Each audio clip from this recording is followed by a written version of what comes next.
Welcome back to Killer Fun, where we explore the intersection of crime and entertainment every other week. I'm Christy. And I'm Jackie. And today we are talking about the Netflix series, The Brother's Son. I mean, every family has a few secrets, right? A few.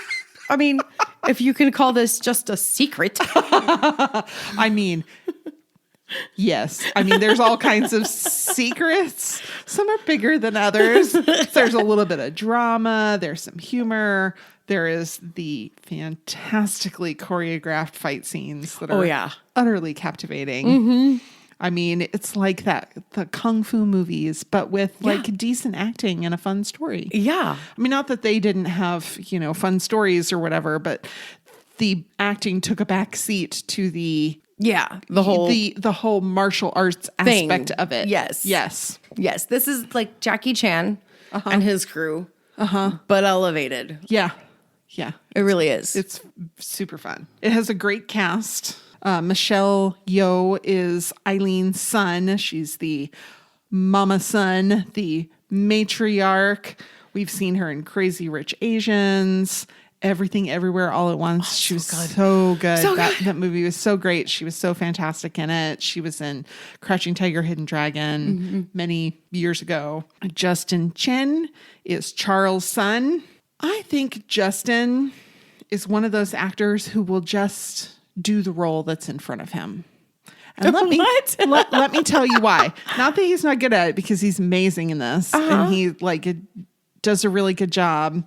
But he was in a Snapchat exclusive show that they had called Two Sides Unfaithful, where he had two girlfriends and was doing adult stuff with both of them. And then he was also in a movie called Sun Moon, which was a Pure Flix exclusive. So a Christian-based, no funny business, right, so to speak, whatsoever. So he seems like the kind of guy who's just like, I'm an actor, I'm here to do a job. Yeah, and this is what I do. Yeah, neither one's like, it's not a representation of who he is as a person. It is a representation of the job that he can do as an actor. Gotcha. That makes sense. I respect that. That makes sense, yeah. Sam Song Lee is Bruce's son. He has been lots of little parts. He was in an episode of Better Call Saul, an episode of Never Have I Ever, a few other things. Nothing huge. No, but for some reason, he looks so familiar. Well, because he's done like a little thing in a whole bunch of stuff. I must have seen him in multiple little things. Because I feel like he's so familiar to me. Yeah. Alice Hukin is May. She's actually a British actress, so she does a very good job on the accent. Very impressed. Yeah. She was in a show I just love called Sex Education. Oh, yeah, that's right. Yeah, she's great in that. And then June Lee is TK, Bruce's friend. And this is his first television role. That's cool. Yeah. That's cool. Good job, buddy. Yep. Buddy. I love his character. Me too. Because he's so on Breaking Bad, Jesse's friend. Oh, like Badger? Badger. He has like a Badger chill vibe about him that I really appreciate. He really does. Yeah. That is an excellent way to put it. All right, recap. Yes. So the opening scenes show us that the Sun brothers could not have had more different experiences growing up. Charles lived in Taipei, was raised by his father. He knew fabulous wealth, but in the context of organized crime that made lethal violence a part of his daily life. Bruce, on the other hand, grew up in Los Angeles with his mother, and they struggled for everything they have, but lived a very average, ordinary, quiet kind of life. When a heightened danger arrives at Charles's doorstep, he realizes that he must go to Los Angeles to ensure the safety of his mother. And obviously, he doesn't know her very well, because I don't think she needs a lot of help keeping herself safe. Bruce's efforts to forge his own path in life while still pleasing his mother have caused Bruce to ineptly engage in illicit activity, and this brings the brothers together unexpectedly And where Charles goes, violence is not far behind. We're left with the understanding that Mama Sun is well equipped to handle both the highly disparate worlds that her sons grew up in. Mm-hmm. Thoughts? I had them. I had thoughts. Hit me with the thoughts. So Charles likes the Great British Bake Off. Oh, yeah. I'm like, same, dude. That is where we could be, like, we can't be more different. For all the ways that we were so alike. That one, I'm like, well, but you know what? Here's the thing. I love that you love it because I like other people doing that. Oh, see, but I don't love it enough to watch it. I just want to eat it. Oh, see, and I like watching it and I don't want to do it, which is a good thing because Charles... has some pretty creative ways to use his baking equipment. Oh, definitely. And I'm just really glad that I don't need that level of self-defense because I don't have those things in my home. Big son, Charles and Bruce's father, make some observations after Charles is attacked in his home. Like, oh, who's an armchair assassin now? Bruce spent his tuition money from his mom on something else. And I'm like, that is why 529s are important. Because to get the money out of the 529s, a parent has to get the money. Yeah. Yeah. Mm-hmm. I mean, I guess she gave it to him or whatever, but I give mine straight to the school. Right. There. It does not go through my child's hands. Yeah. And my child is very responsible. Bruce goes to TK to try and get money for school. Mm-hmm. And I just love how recognizable the Cinnamon Toast Crunch box is.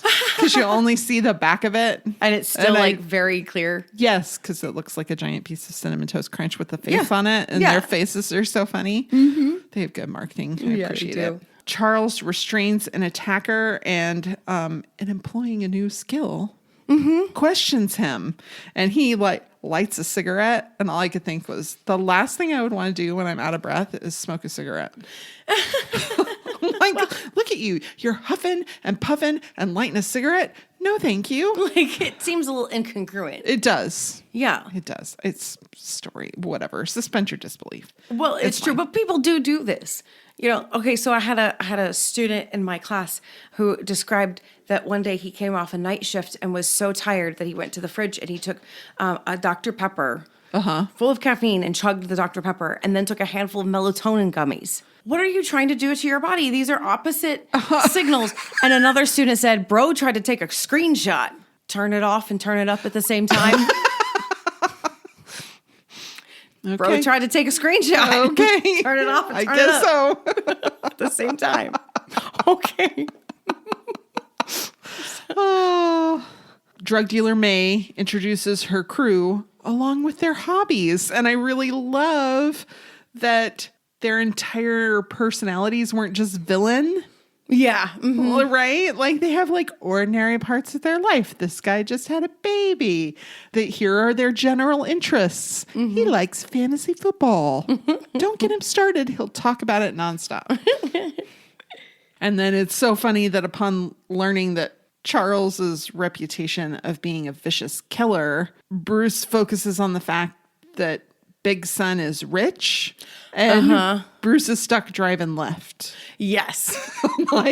That's what sticks. Yes. He's like, you're a vicious murderer, but our dad was rich? Or what? What? What is happening here? I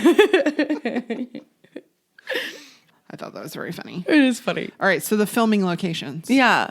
Where? Oh my, I had to know more about this apartment building. Yeah, it's beautiful. Okay. Yes. You're talking about Charles's. Yes. At the beginning in Taipei where he's attacked. Gorgeous. Yes. It's the Tao Zhu Yin Yan apartment building. Okay. It's a real apartment building with the kind of distinctive DNA almost shape to it. It is a carbon negative building. What? Isn't that cool? I've only seen about these on Smithsonian Channel. Yeah. I mean, they have solar power and all this stuff, but they are the playground for billionaires. Right. Because they are $30 to $60 million a unit. What? It's basically, there was that kind of DNA shape. Yeah. So each floor and each side of it is basically one unit. Okay. So that would be about $30 million. Many of these are multiple floors or span the entire floor of the building. So they may be carbon neutral or carbon negative, not carbon neutral, carbon negative. I think that's amazing. But they have some pretty swanky amenities. So they have sky car elevators. Oh. Which is basically an elevator that will bring your car up to your apartment for you. Yeah. And they have exhaust systems and reinforcement so that you can have your car in your apartment and gun it to show off to your friends, and you won't kill everybody inside. Wow. Yeah. Each unit, the like $30 million unit-ish, has 4 luxury bedrooms and space for at least 3 additional staff. So basically they're 7 bedroom. What? Oh my God. I know. Wow. And the bigness. it's that's a lot of bigness. it's a lot of bigness. It's big and gorgeous. We saw it was beautifully appointed, and we see that there's beautiful views. Oh yeah. Which leads to a issue, but almost every apartment has 270-degree views. I know. Absolutely gorgeous. Yeah. I don't know that I need to be a billionaire, but if I were a billionaire, that's where I'd go. Yeah. It seems like all right. Uh-huh. So we see that Lamborghini drive through a tunnel in Los Angeles, like kind of near the beginning. And that is the 2nd Street tunnel in Los Angeles. Okay. It's been in Blade Runner, The Terminator, and Gattaca. Yeah, that's why it seems so freaking familiar. Exactly. Okay. Bruce picks up his Lyft fare after we see that he's not driving the Lamborghini. Yeah. That's the Orpheum Theater. Okay. TK's apartment is a real apartment complex where they filmed it, called the Kahlua Apartments. Charles picks up some sweets to take to his mom. And that is a real pastry shop, the Kiwa Bakery. Oh, cute. And the club that they're at, the Sure Club, is actually a nightclub, the Sound nightclub. Oh, very cool. Yeah. So a lot of really like on location sort of situations. Yeah, which I thought was pretty cool. That is cool. Okay, y'all, I don't know how to get you free from organized crime ring, particularly one that's based in another country that I don't live in. So I can't help you with that. No, but sorry. Charles didn't clean up a mess at his mom's house because he was used to someone coming in and cleaning up after him. It probably wouldn't work if you're an assassin, but if you do have a tragedy or something major that happens at your house, there are people who will come clean up for you. Oh, yes. This is a thing. Yes. Yeah. This is absolutely a thing. Yeah. So I didn't know. I used to see, when I was younger, ServPro ads all the time. I know somebody who works there. Yeah. So you think it's like carpet cleaning and floor cleaning, and it is that.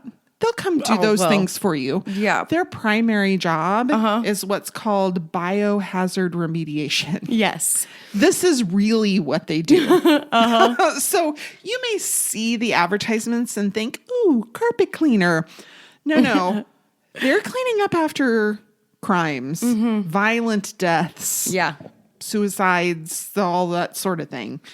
They're cleaning up. So they have it on their website, a little few things that they'll help you navigate your insurance claim, because that can be messy. Sometimes these things are insurance worthy. What to do is call emergency personnel. Yeah. If something terrible has happened, call 911. They want you to do that. Stay out of the area if the person is not something that you can help. Just don't go near them, and treat all bodily fluids as if they're contaminated. Right. Yeah. What not to do: don't clean up, don't touch or handle things, because you could mess with an investigation. Now, they don't want you to touch bodily fluids because there are viral pathogens that can be in all sorts of bodily fluids. There's bloodborne pathogens that could be present because of an accident or crime, and in all different kinds of blood tissues. They also clean up after meth labs. Oh, nice. Uh-huh. And here's one I hadn't thought of. Crime scene residue. Ooh. So when they dust for prints and stuff, you got to clean that up. And evidently it's like challenging to do. And then if you sprayed pepper spray, you need to have remediation. Never occurred to me that like if you get some on the walls and stuff, you probably need to have that remediated. Removed. Yeah. Like, yeah, that makes sense. Cause you know, that's like that. It's like, what am I trying to say? It's like oily. It's like and oily, sticky. right? Like, so it's like garlic on your hand or peppers, pepper oil on your hand. And then you like forget and you you touch like your face after cooking. And then you're like, Yeah. Yep. Somebody who's accidentally touched my eyes after cutting jalapenos. Ow. Yes, one of my favorite signs in the mall in the bathroom says, wash your hands like you just cut jalapenos and you're about to take your contacts out. There you go. They also remove fire extinguisher residue. Mm-hmm. And I thought this was also salient that their staff is trained not only physically, but mentally to deal with any situation they might come upon, which I'm like, oh yeah, we got to make sure that they're prepared. I will say I have heard my friend take a phone call and listen to her speak to clients, and they have such a good way of speaking clinically, but in that compassion, that's very clear, and clarity is kindness. So, yes. Very interesting to listen to that. Super cool. Yeah. So here's how it works. Christy wrecks her search history. Hey, NSA, we promise it's nothing more nefarious than a podcast. To find out what's true, some of the psychological motivations behind the characters' actions, and real-life applications that relate to our topic. I have no idea what Christy decided to look up. Could be the same thing that captured my curiosity or something I never thought of. Is it true? Triads. Are they real? Jackie's like, I didn't know to question this. No, that wasn't one that popped in my head. I wasn't prepared for that one. I didn't even think about it. I don't know. Yes, they are. Okay. They are. There have been various secret societies since historical China. Now it's more modern crime gang sort of situations. Okay. Whether they're operating in Asia or somewhere else. Mm-hmm. They often have strict rules, family relationships. They do tend to be mafia-like crime organizations where they're involved in extortion or prostitution or illegal gambling or the drug trade. Italy also has triads. Oh. They're called the Camorra. Okay. Which I didn't realize that they also had crime families called, because, the U.S. mafia is often related to Italy. And we kind of think of that as just the family. Yeah. Like a family thing. Like not this situation. Exactly. Yeah. This organization. Yeah. So are the jade dragons real? I'm going to go with no, but also maybe yes. I feel like, I don't know. It sounds so familiar because the Marvel universe uses the jade dragon triad, and also Arrested Development has a jade dragon triad. Okay. So it feels really familiar, but they're actually not. Okay, it's not actually a real thing. Okay. No.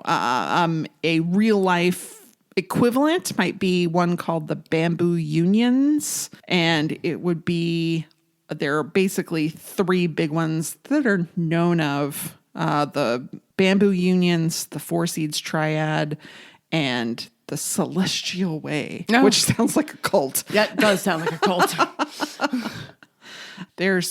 We don't have time to talk about it today, but there's some interesting stories about the inspiration behind this show. And it's actually not Chinese, it's Japanese, but that was a point I had thought about.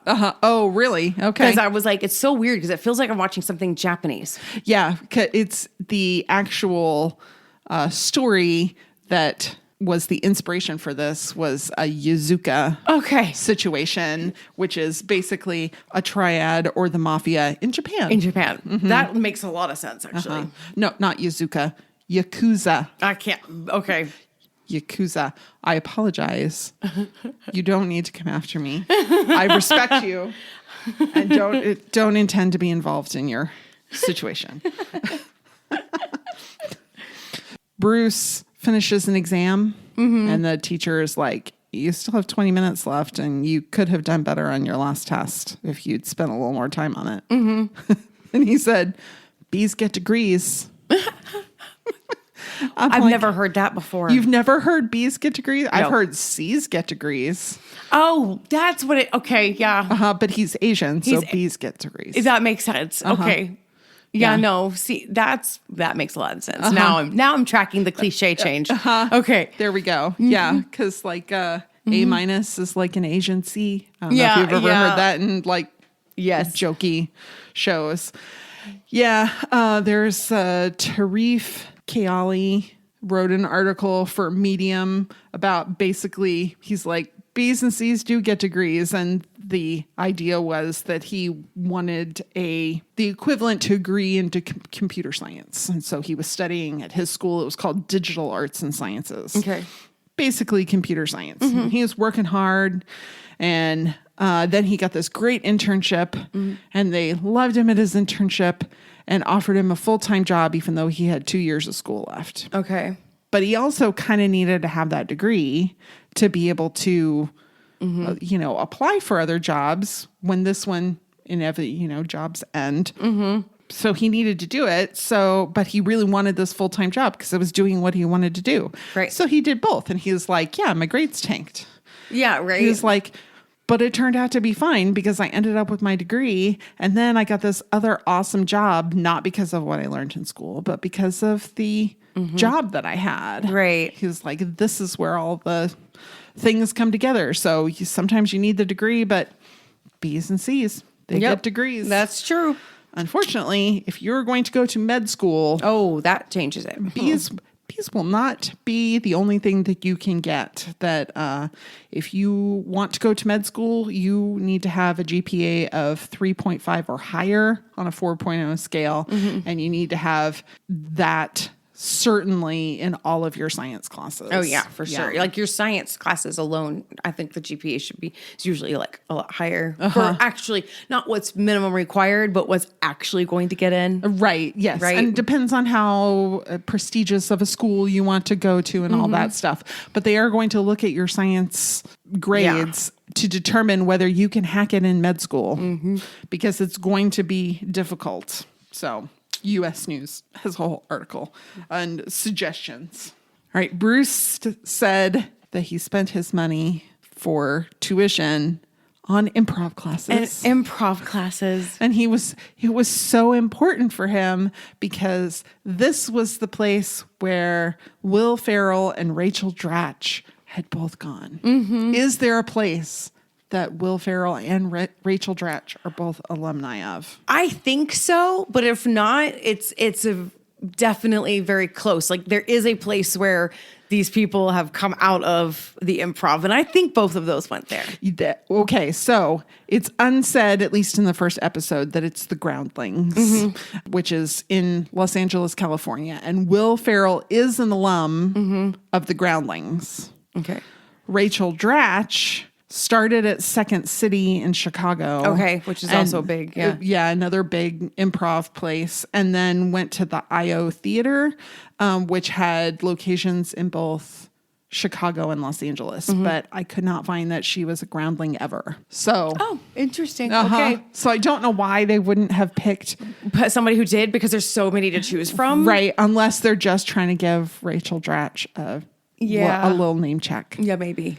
Which could be. Could be. Yeah. So we know that Charles was adept at defending himself with baking tools. Boy, was he. And then he used handheld fly swatter against his opponent in his mom's house. How dangerous is that, really? Well, I can tell you I've accidentally hit myself. With a fly swatter. I was chasing a fly. And I got very excited, and like if like when you swing too hard and you got a little extra, and then I was in a position where I was like really low to the ground and it hit my knee. It hurt. was fine. But Yes. I don't know that I could do some real damage with it. But if I smacked you in the face a lot with it, I think I could do some damage. It would definitely be distracting. I mean, at right? least. Yeah. Well, they are considered high voltage because they do have a voltage somewhere between 500 and 3,000 volts, which is considered high voltage. But there's a limit on the net charge stored in the capacitor. So they may be high voltage, but they can't give all of it out all at once. No, it's like little. Yeah, Yeah. So even like it's a safety situation that they have put, so you can't really hurt yourself. No. And that's why sometimes if you hit a large bug, it just stuns them and doesn't actually kill them. And you still have to smash them or whatever. Yeah. Yeah. But the current, even if you were to touch both hands to it, and theoretically that would send the electricity all the way through your body and could send it through your heart, which is the issue. You should probably still be okay, barring, outlying situations. Yeah. I mean, the only good thing about it is it's hard. So, blunt force trauma. There you go. It's a little double whammy there. However, you do have to be conscious of where you use it.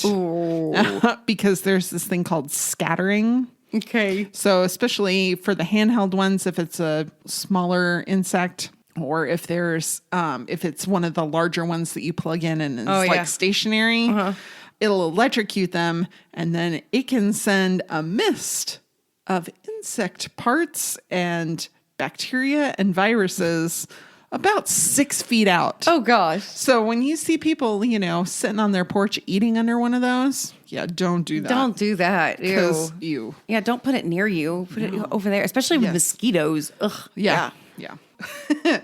For the triad, money is no object. Right. So getting a vehicle with bulletproof glass is merely an inconvenience, not a monetary impossibility. Right. How much do you think it costs to get that level of protection in your Well, it must cost a lot because they didn't put it in the freaking apartment. This is true. So there was a line they drew based on their fear because they thought that wasn't really a likelihood, but also they should have. And so if you, I don't know, so it must cost a ton. Well, for a car, it would cost anywhere between $3,000 and $20,000 to outfit your vehicle. It depends on the vehicle, and it depends on the level of protection that you would get. So like Armor Max, who is a manufacturer, says that they have layers of acrylic, polycarbonate, polyurethane, and fiberglass. And it's not really bulletproof. Yeah, it's bullet resistant. With enough force, you could break it, but it should give you, some protection. Yeah. Enough to drive away. Right. What I didn't think about is that, holy moly, it's much heavier. Oh, right? Yeah. It's so heavy. Yeah. So like your average windshield weighs about 25 pounds. You can get, depending on your level of protection, a low grade protection on your windshield would be up to 250 pounds. Ooh. A higher grade is going to be 500 pounds. Oh, You're adding a lot of weight to your vehicle. And if you have them down on the side windows, and you want to be able to roll them up and down, you have to get special motors installed as well. Oh my gosh. Yeah. Yeah. So expensive. Yeah. All of the sources that we use to inform our discussion here on Killer Fun Podcast can be found on our social media. Join us on Facebook at Killer Fun Podcast, exploring the intersection of crime and entertainment.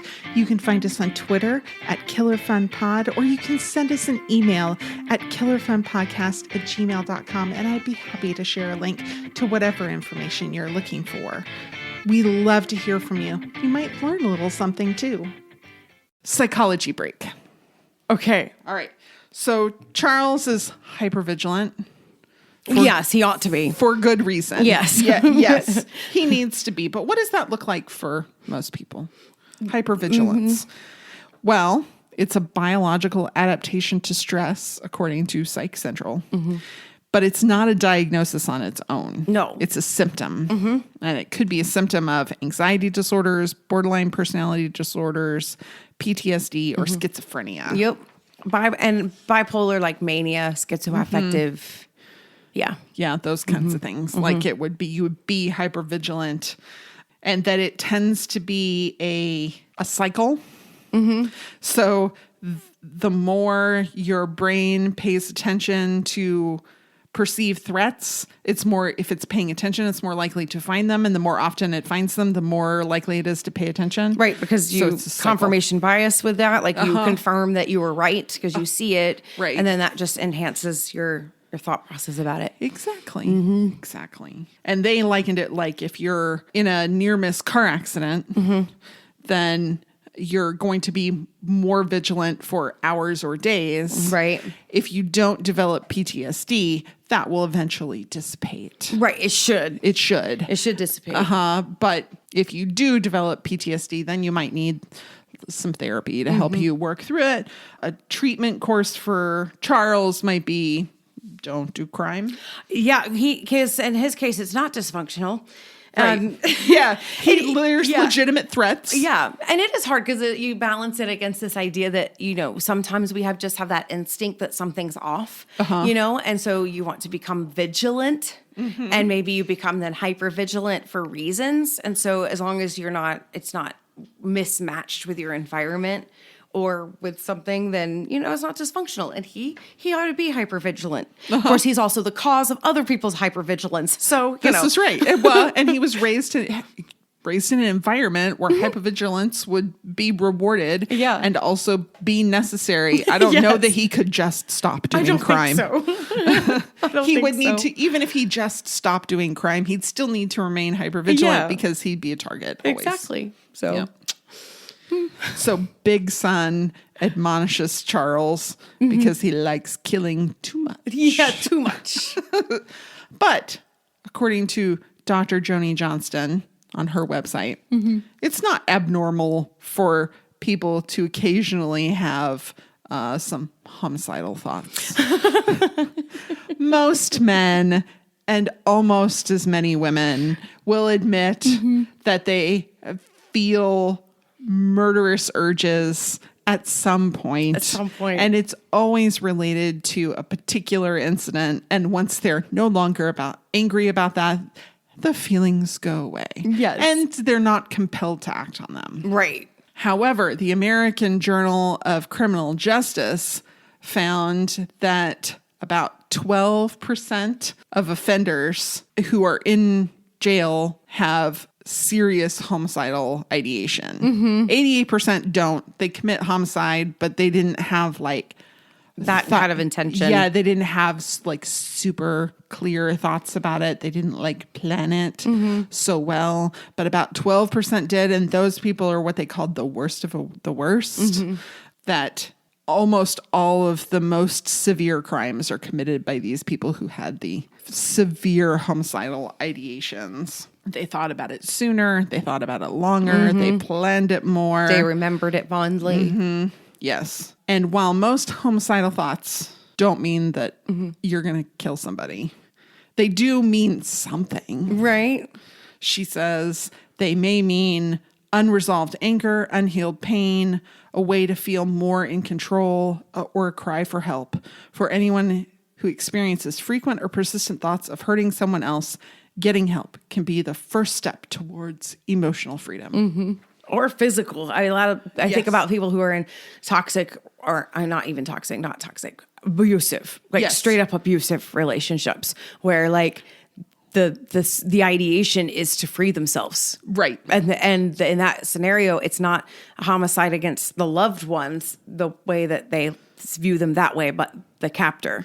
Right. And so, if you're having those kind of thoughts and you're in an abusive relationship, it's time to really get help because you're seeing that you're actually trapped. So, Yeah. A lot of times that's the first time they see it. That reminds me of that movie, The Rainmaker.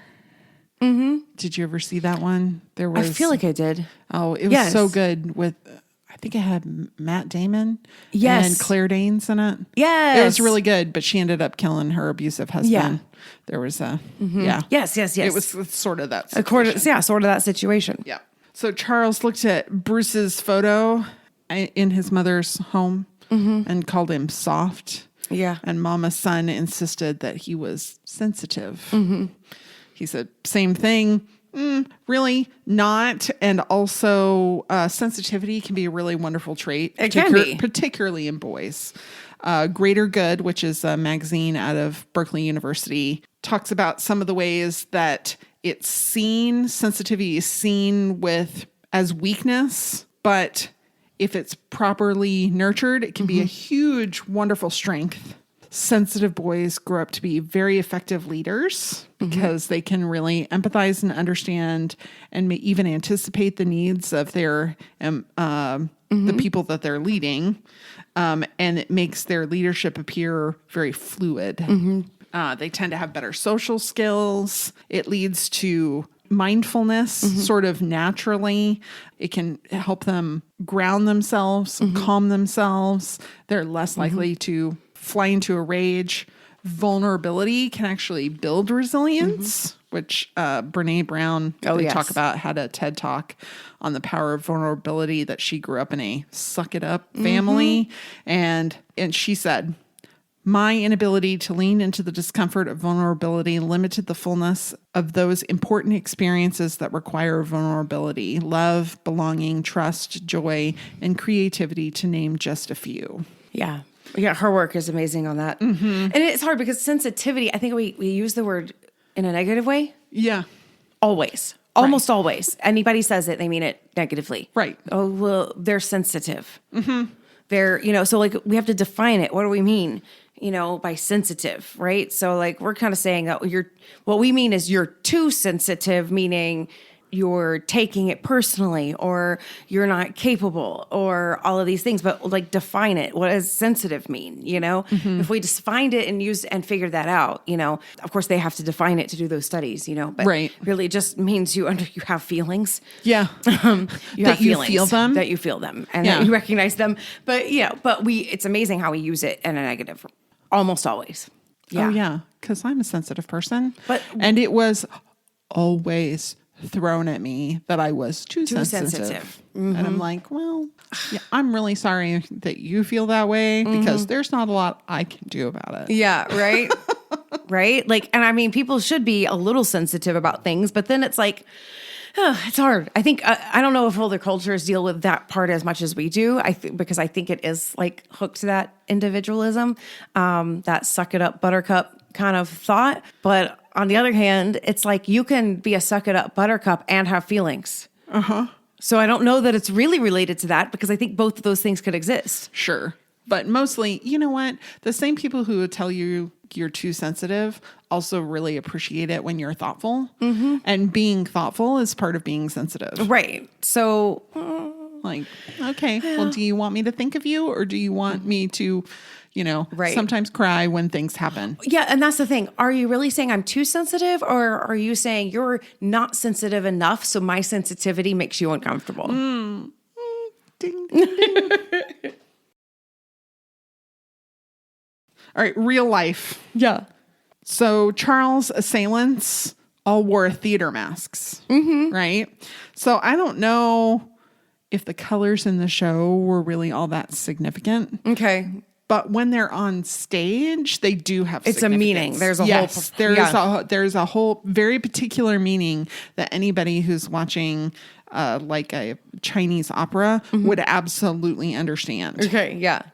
So red is courage, heroism, bravery, or loyalty. Okay. So it's not an anger face. It's your hero's face. Okay. It is probably your main character, probably the person you're rooting for. A yellow or white mask would be evil and cruelty. Okay. Black is someone who's neutral. Okay. Green is violent. Ooh. And gold or silver masks are only for supernatural creatures. Okay. Interesting. All All right. So Big Sun had a philosophical idea that's basically the opposite of Occam's razor. Yeah. He said, always consider the most complicated possibility and then work your way back to the most obvious answer. And then you will never be surprised. It's really kind of a cool saying. I thought it was awesome. I think it's kind of cool. I'm like, I hate that it's going to come from this guy who is really probably legitimately problematic and borderline evil. But it's so interesting because Occam's razor is suggesting, the simplest answer is probably the right one. The least number of conclusions you have to jump to in order to be able to understand what happened is probably closest to what actually happened. Right. And he's saying he's doing what I do in my anxiety, which is I'm thinking of all the things. Yeah. And then I feel prepared for them. Yeah. Yeah. Because he's walking it back, like to try to find in a mystery. Like, what is the solution? Right. Coming back from the most complicated, which was interesting though, because the problem with Occam's razor is when you need to get it wrong, because there is a complicated answer, it's usually the stakes are high. And so getting it wrong has a worse impact. Yeah. Right. And so like medical. Yeah. This is used in medical a lot. The problem being that actually we are very complicated. So whereas the majority of things might actually be simple, when we need you to recognize the complex, it's life or death. And that's where he's coming from. It's life or death. So, and it was actually immediately afterwards. Right. So, exactly. So walking it back from the most complicated, make sure you don't miss anything. And that's what they missed in American Nightmare was they went to Occam's razor and said the simplest explanation that these people are lying about what happened to them is probably the right one. Right one. When it was really the very complicated situation that was actually exactly. True. And so if you're really investigating, if you're somebody who is diagnosing anything like a situation and investigate like a medical or that kind of thing, Occam's razor is just a statistical tool. Right. I don't think it's really a good investigative philosophy. Yeah, I agree. So, yeah. So Ernie, one of May's henchmen at the club where she sold drugs, had a hobby of Chinese paper cutting. Yeah. I did that when I was a kid. Did you really? I did. Oh. I got so into it. I had all the papers. Oh. I would sit there and cut. It was the only craft. I did really crafty things when I was very young. Right. And then it just stopped. But I did this a lot. Oh, that's so cool. I know, isn't that funny? It's weird. I mean, it's really popular. It's weird. It's weird for me because I'm so not crafty now. I agree. Yeah. Yes. No, this is it's ordinary, but also beautiful and it's intricate. amazing. It's easy to learn, but difficult to master. It's popular because it's inexpensive. You don't need a lot of materials. No. It's, the low barrier to entry. Yeah. Scissors and paper. Yeah, that's it. Yeah. Mostly they're used as decorations, mostly out of red paper because that's a very auspicious color in that culture. Sometimes they'll use them to be burned at funerals and things, like so that people can take things with them into the next life. At the very beginning, I want to end on a lighter note because it's fun. At the very beginning, there was a cleaner who showed up to Charles's apartment. All right. Blood boots. Yeah. And so he was sad because he wasn't really living up to his nickname like he used to. And his coworker, I don't know, the lady he was there cleaning up with, I guess she's a coworker. It's a weird way to talk about somebody who's helping you clean up bodies, but whatever. She said, that's the reason why you don't give yourself a nickname, because it creates expectations. Yeah. I'm like, I thought you didn't give yourself a nickname because it's jerk behavior. I digress. I couldn't find anything like most people don't give themselves nicknames. You earn it, or somebody else bestows. It's something you're like bestowed. Yeah, not necessarily something you create for yourself. So I couldn't really find like research or stuff like that other than like don't do it unless you want people to not think very well of you because they think you're not popular enough to have somebody like you enough to give you a nickname. But then there's this thing called nominative determinism that's like super fun. And it's a hypothesis that says that people will gravitate towards work that fits their names. I just listened to a story about this. Really? Oh, fun. Literally just listened because there was just research that published about this. Oh, that's fun. That's so funny. Yeah. Yeah. So like a book about polar explorations was written by Daniel Snowman. Mm-hmm. An article on urology had researchers named Splatt and Whedon. Very funny. And the first person to kind of suggest this was Carl Jung. And he cited Sigmund Freud as an example because he studied pleasure and his last name means joy. Mm-hmm. It's so funny. Mm-hmm. It might be explained by kind of a implicit egoism. Like you kind of think a lot about yourself, or this is what I'm meant to do. Yeah. And names used to be done a different way. So it could also be that, the carpenter builds things and somebody's last name is Carpenter and they're good at building things. Well, they might have like inherited that from their family because the whole reason their last name is Carpenter is because that's what they did. Because that was their job. Yeah. So it was just fun and silly. Yeah. And that like the only way I could really talk about like the nickname. The nickname. That's so funny. All right. So next time we are going to talk about a series starring Donald Glover and Maya Erskine, a remake of a 2005 movie. Yeah. That was a remake of a 1996 television show starring Scott Bakula, Mr. and Mrs. Smith. Hey, third time's a charm. I mean, I'm sure it was all like fine. I mean, Mr. and Mrs. Smith, I think I never did see the movie. No. Okay. And people are like, yeah, it had kind of middling reviews. It wasn't great. But of course, it was huge in popular culture because stars hooked up. So for a long time. And so controversially. Yes, controversially. And then split controversially, the whole thing. So, but I'm looking forward to this because, man, I love me some Childish Gambino. Okay. I've loved Donald Glover since he got his start in Community. Yeah. And he was so funny in that and very like charming and heartwarming. Yeah. So hopefully this is really good. That's right. Here's hoping. If it's not, we'll have a good time laughing at it. Yep. So thanks so much for listening. We know you make a choice when you listen to us. We don't just come on the radio. We really appreciate it. If you have a friend who you think might be interested, absolutely tell them because it is way more fun to listen with a friend. And until next time, be safe, be kind, and wash your hands. Da, da, da.